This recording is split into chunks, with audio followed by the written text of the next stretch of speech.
Vraiment hâte de te retrouver. Tu as vu les manchettes pendant tout l'été concernant le virus Ebola, le nombre de victimes que cette maladie fait en Afrique et les inquiétudes aussi, les inquiétudes des voyageurs, les inquiétudes des gens, entre autres ici. Est-ce que ça se peut qu'Ebola s'en vienne au Québec? Est-ce que ça se peut qu'aujourd'hui, par ce jour de rêve, tu te fasses frapper par la foudre? Est-ce que c'est possible? Théoriquement, oui. Oui. Est-ce que c'est probable? Non. Non. OK. Alors, même chose avec l'Ebola. Chez les anxieux, c'est la question à se poser. Est-ce que c'est possible? Réponse oui. Est-ce que c'est probable? Réponse non. On dort là-dessus. Ouais. Mais on reste prudent. C'est-à-dire qu'actuellement, les aéroports font très attention aux gens qui ont de la fièvre et des symptômes de grippe. Douleur musculaire, mal de tête, fièvre, plus que 38. On va les accrocher, on va leur demander. De toute façon, on demande d'où ils viennent. S'ils viennent des 3 pays en question qui sont sous garde, la Guinée, Sierra Leone ou le Libéria, on fait attention, quels sont les contacts que vous avez eus.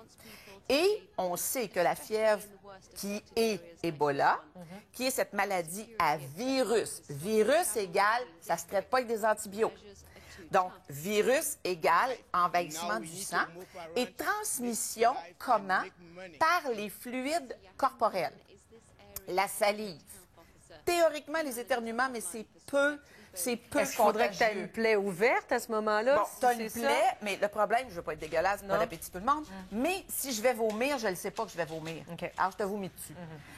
Les selles sont des fois hémorragiques, des fois diarrhéiques. À ce moment-là, ce sont ces liquides-là. OK. Et pourquoi la transmission est si grande? À cause des mesures d'hygiène là-bas, qui sont déficientes, les rites funéraires qui font que les gens lavent à main nue les morts, les enterrent avec une guenille, puis se lavent les mains dans la même eau. Ouais. Alors, évidemment, la transmission est plus facile.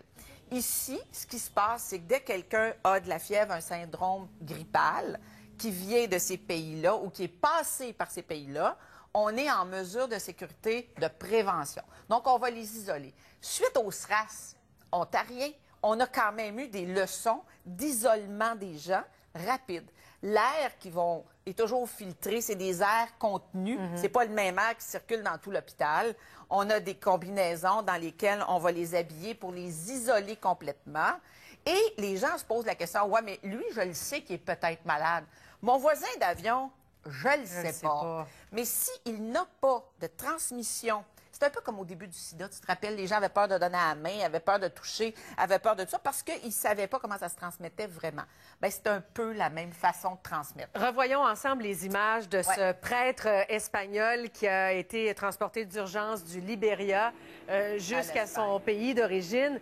Tu nous rassures, tu nous dis, bon, c'est transmission par fluide corporel. Mais tu sais, quand tu vois ça, tout le monde en habit protecteur, il est seul dans l'avion. Mais lui, il est malade. Il est malade. Lui, il est malade. Donc, lui, c'est un transmetteur, c'est-à-dire que s'il a mal au cœur, il y a les diarrhées, il y a le sang qui coule de partout. On le sait qu'il a cette maladie-là. Donc, on l'évalue et on le garde sous coquille pour ne pas qu'il transmette. Tu sais, je regrette, j'ai mal au cœur, je ne sais pas que je vais te vomir dessus. Tu sais. Ça fait qu'à ce moment-là, on ne sait pas non plus quand le sang, parce que ça donne de la coagulation dans tes vaisseaux qui va faire que les motons vont rester sur le côté, vont bloquer tes vaisseaux, vont bloquer l'oxygénation des tissus. Et aussi, le reste, ça va saigner parce que tes facteurs de coagulation sont occupés. Progression rapide. Donc, progression rapide. À l'intérieur, qui peut mener à la mort. De 70 à 90 C'est ça. Et l'autre affaire, les gens vont dire, ouais, mais les 2 Américains qui étaient atteints et qui ont été soulagés, sinon guéris, par les anticorps. Les anticorps, par exemple, ce qui est en train d'être fait au Québec, on a des feuilles de tabac sur lesquelles on a la protéine protectrice, parce qu'il y a des gens qui réussissent à survivre. Là, tu parles du traitement expérimental. Traitement expérimental, voilà. Alors, les gens ont dit, comme ils étaient d'une communauté religieuse, la communauté a dit, les 2 travailleurs humanitaires, la communauté a dit, OK, essayez-le sur eux. Ils ont été des cobayes. C'était pas nécessairement parce que, on a le traitement, mais on en a juste 2. Non, c'était parce qu'eux étaient des cobayes. Et la solution pour eux a fonctionné. Qu'est-ce que ça va donner dans quelques temps? Parce que l'Organisation mondiale de la santé aujourd'hui réclame qu'on utilise les traitements expérimentaux sur la population qui est affectée. Absolument. On se retrouve avec un grand questionnement. Est-ce qu'on essaie un médicament qui est en test? Exactement. Avec des conséquences qu'on ne connaît pas, pour sauver des gens? Avec une maladie qui tue à 90 %. les risques que tu en sauves 20 s'ils sont là, c'est déjà en haut de zéro.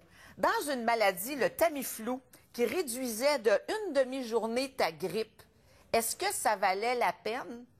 En rétrospective, non. Parce que la maladie, si elle avait été mortelle, c'est pas de réduire d'une demi-journée qu'elle allait diminuer la mortalité. Alors, c'est un peu ça. Il faut juger quels sont les risques, quels sont les avantages, quels sont les coûts. Parce que si avec des anticorps ou un vaccin qui va coûter 1 000 $ la dose, je risque de sauver en transfusant, en donnant des liquides, en supportant les systèmes des gens, parce qu'il y a 30 jusqu'à 30 qui vont survivre. Ces 30 %-là, ces 90, je les amène à 70 de morts au lieu de 90 parce que je les ai supportés. Amélioration. Bien, avec 1000 pièces, je peux faire un sacré bout de chemin avec des liquides, avec l'hyperalimentation, avec toutes ces techniques médicales, avec l'isolement pour ne pas en contaminer 12. À ce moment-là, est-ce que c'est la meilleure utilisation de cet argent-là? Et c'est là où ça va jouer aussi. Où les pays vont se poser aussi des questions, parce que je reviens à l'Organisation mondiale de la santé, mais la semaine dernière, ils demandaient aux pays industrialisés, mieux nantis, de venir aider, là. Oui. De venir aider. Comment ils peuvent aider? Des sous, des produits, des gens pour les administrer, des gens pour isoler, des gens pour éduquer, beaucoup. Et malheureusement, les barrières, actuellement, il y a quand même des pays qui sont limitrophes et qui sont en guerre. Donc là aussi, les communications sanitaires ne passent pas très bien. Mais ça revient à la question pour le voyageur, là, pour ceux qui prennent l'avion. On s'en va prendre l'avion. Non, je m'inquiète pas. À condition que, tu sais, le bel homme, comme on disait tantôt en blaguant, le bel homme d'affaires à côté de moi, là, qui a été travaillé au Libéria, même s'il est bien, bien fin, là. Non. Non, mon chéri, pas ce soir. Pas ce soir. On repasse. Merci beaucoup, Christiane. À la prochaine.